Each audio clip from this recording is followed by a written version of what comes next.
বাংলা ভাষায় একটি প্রচলিত কথা হলো করলা খেলে ডাক্তার দূরে থাকে।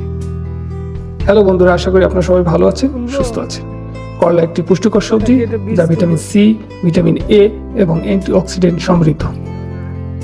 এটি রক্তের শর্করার মাত্রা নিয়ন্ত্রণ করতে, কোলেস্টেরল কমাতে এবং হজম শক্তি বাড়াতে সাহায্য করে। করলা একটি আঞ্চলিক নাম। বাংলাদেশে করলাকে বিভিন্ন নামে ডাকা হয়, এর মধ্যে করলা, উচ্ছা এবং উচ্ছে উল্লেখযোগ্য।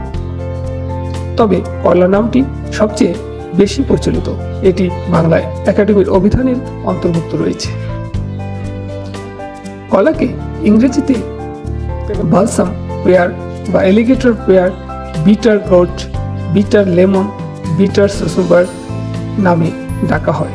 এর সায়েন্টিফিক নাম হচ্ছে মোমোডিকা প্যারেন্টিয়া। কলা আপনার প্রিয় খাবার নাও হতে পারে, কিন্তু এর পুষ্টিগুণের কথা চিন্তা করে আপনার খাদ্য তালিকায় এটি রাখতে পারেন।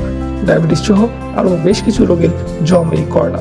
করলায় প্রচুর পরিমাণে ভিটামিন এ, বি ও সি রয়েছে।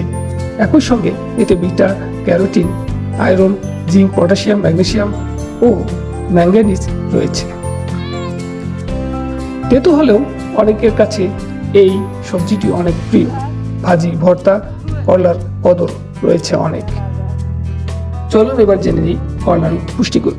কলা উচ্চ রক্তচাপ ও চর্বি কমায়। এতে থাকা ভিটামিন সি এবং অ্যান্টিঅক্সিডেন্ট ত্বক ও চুল ভালো রাখতে সাহায্য করে। এটি ভাইরাস ও কৃমিনাশক হিসেবে কাজ করে। হিমোগ্লোবিন তৈরি করতে, রক্ত উৎপাদন বাড়াতে কলার জুড়ি অনেক। রক্তশূন্যতায় ভুগছেন এমন রোগীদের জন্য উত্তম পথ্য হচ্ছে করলা।